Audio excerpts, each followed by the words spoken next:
ICFS PU pump fire rated PU पंपचा demo करणार आहे. की डक्ट जे आहे डक्टचे गॅप जे आलेला आहे तो गॅप फिल करण्यासाठी आपण इथे डेमो करणार आहे.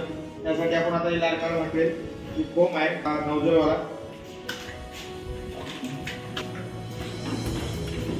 नोझल थोडं स्पॉट सेक करायचे. नोझल बसवल्यानंतर